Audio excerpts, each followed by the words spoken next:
teman-teman semuanya, salam sejahtera untuk kita semua. Semoga kita selalu sehat dan selalu dalam lindungan Tuhan Yang Maha Esa. Perkenalkan, nama saya Eunike, Prodi Pendidikan Biologi, Fakultas Keguruan dan Ilmu Pendidikan Universitas Kapuas Sintang.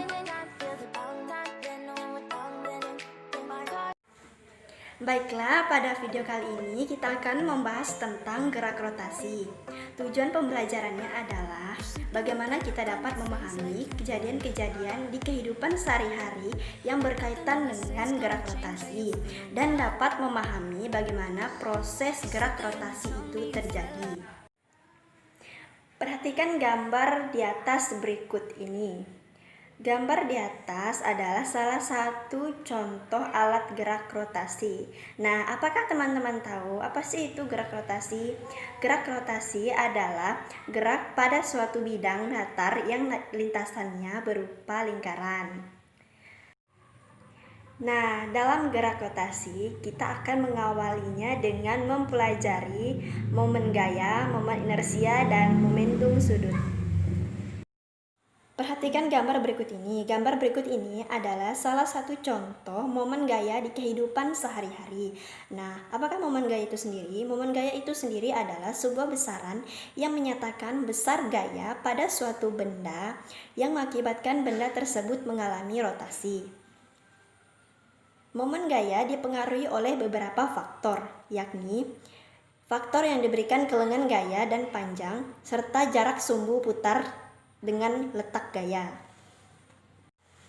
Rumus momen gaya adalah T sama dengan R dikalikan F, yang T di mana momen gaya, R jarak sumbu putar dengan titik gaya, F adalah gaya yang diberikan kepada sistem. Setelah kita mempelajari momen gaya, kita masuk ke dalam momen inersia. Nah, momen inersia adalah ukuran kecenderungan atau kelembapan suatu benda untuk berotasi pada porosnya. Besar momen inersia dipengaruhi oleh beberapa faktor, yakni massa benda, bentuk benda, letak sumbu putar, dan jarak sumbu putar pada benda. Rumus momen inersia sendiri adalah I sama dengan M kalikan R. Dengan I, momen inersia, M sama dengan massa benda, dan R sama dengan jarak benda.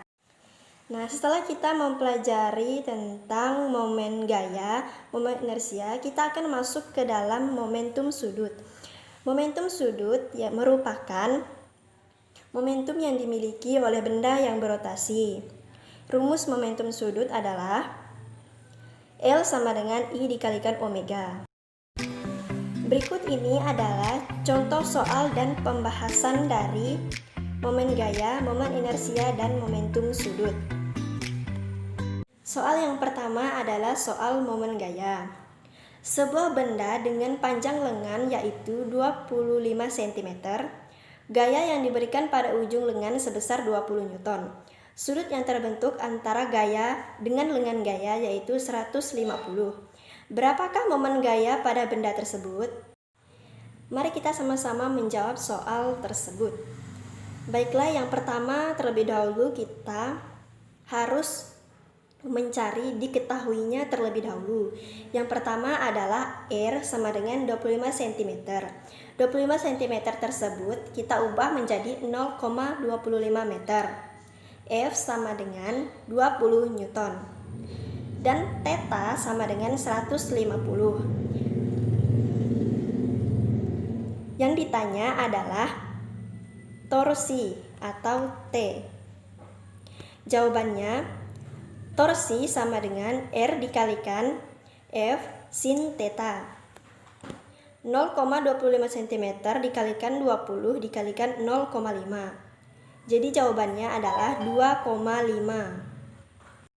Baiklah, soal yang kedua adalah soal momen inersia.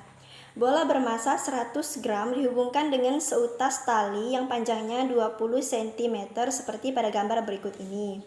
Berapakah momen inersia terhadap sumbu AB? Mari kita jawab bersama-sama. Diketahuinya adalah 100 gram diubah menjadi kilogram yaitu 0,1. R sama dengan 20 cm diubah menjadi 0,2 meter. Yang ditanya adalah I atau momen inersia. Jawabannya Rumus momen inersia adalah I sama dengan M dikalikan R kuadrat. Jadi 0,1 dikalikan 0,2 kuadrat. 0,1 dikalikan 0,04. Jawabannya 0,004. Kita ubah menjadi 4 dikalikan 10 pangkat 3 kg meter kuadrat. Soal yang ketiga adalah soal momentum sudut. Suatu benda mempunyai momen inersia 2 kg meter kuadrat dan berotasi pada sumbu tetap dengan kecepatan sudut 1 rad per s. Berapakah momentum sudut benda tersebut? Mari menjawab bersama-sama. Diketahuinya adalah I sama dengan 2 kg meter kuadrat dan omega sama dengan 1 rad per s. Ditanya adalah L. Jawabannya L sama dengan I dikalikan omega. 2 kg meter kuadrat dikalikan 1 rad per s adalah 2 kg meter kuadrat per s. Baiklah, sekian penjelasan materi dari saya. Semoga materi ini dapat bermanfaat bagi teman-teman semuanya. Mohon maaf apabila materi yang saya jelaskan masih kurang jelas atau tutur katanya yang masih belum teman-teman mengerti, saya mohon maaf. Akhir kata saya ucapkan terima kasih.